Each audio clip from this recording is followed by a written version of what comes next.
जलियांवाला बाग, अमृतसर का एक public garden इस जश्न का केंद्र बन गया।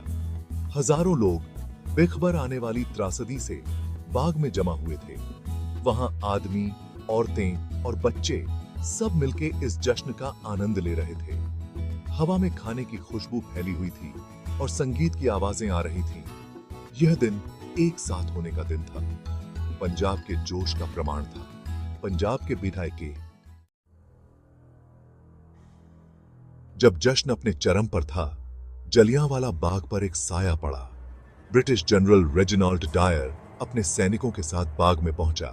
जैसे ही डायर ने बिना किसी चेतावनी के बाग के मुख्य द्वार को बंद कर दिया, उत्सव का माहौल तनावपूर्ण हो गया।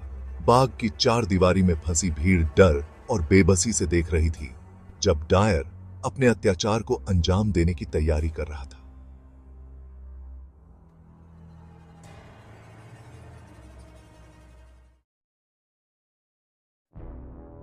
बिना किसी उकसावे या चेतावनी के डायर ने अपने सैनिकों को निहत्थे लोगों पर गोलियां चलाने का आदेश दिया।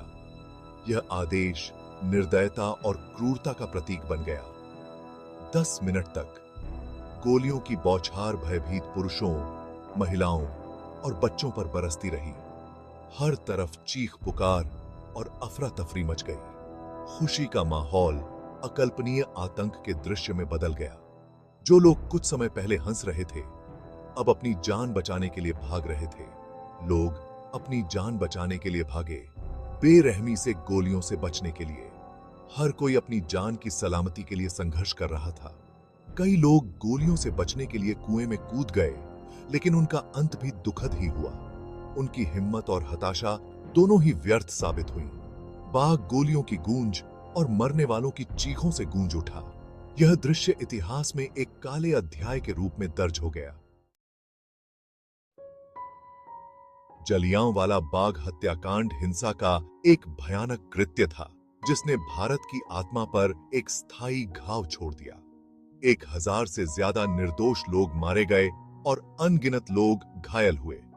यह हत्याकांड औपनिवेशिक क्रूरता का एक क्रूर प्रदर्शन था और ब्रिटिश शासन के तहत भारतीय लोगों द्वारा सामना किए गए उत्पीड़न की एक कड़ी याद दिलाता था। उस दिन की घटनाएं भारत की स्मृति को आज भी कचोटती हैं, जो साम्राज्यवाद की मानवीय कीमत का प्रमाण है। जलियांवाला बाग हत्याकांड भारत के स्वतंत्रता संग्राम का एक महत्वपूर्ण मोड़ था। यह घटना 13 अप्रैल 1919 को हुई थी, जब ब्रिटिश सैनिकों ने निहत्थे भारतीयों पर गोलियां चलाईं।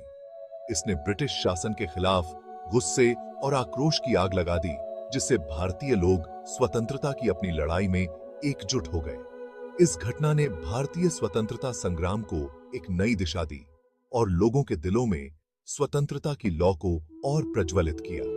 यह हत्याकांड मानव अधिकारों के महत्व और उसके सभी रूपों में उत्पीड़न का प्रतिरोध करने की आवश्यकता की एक गंभीर याद दिलाता है। यह हमें यह भी सिखाता है कि हमें हमेशा अन्याय के खिलाफ खड़ा होना चाहिए और मानवता के लिए लड़ना चाहिए। यह हमारा कर्तव्य है कि हम इस त्रासदी के शिकार लोगों को याद रखें और एक ऐसी दुनिया के लिए प्रयास करें जहां ऐसी अत्याचार फिर कभी न हो। हमें यह सुनिश्चित करना चाहिए कि उनकी कुर्बानियां व्यर्थ न जाएं और हम एक न्यायपूर्ण समाज का निर्माण करें। जनरल डायर ने अपनी भयावह रिपोर्ट में कहा कि उसका कार्य उचित था। उसने दावा किया कि वह मूल निवासियों पर नैतिक प्रभाव डालना चाहता था, लेकिन उसकी क्रूरता ने केवल नफरत और विद्रोह को जन्म दिया। पछतावे से रहित उनके शब्द औपनिवेशिक शासकों की निर्दयी मानसिकता को दर्शाते हैं। यह मानसिकता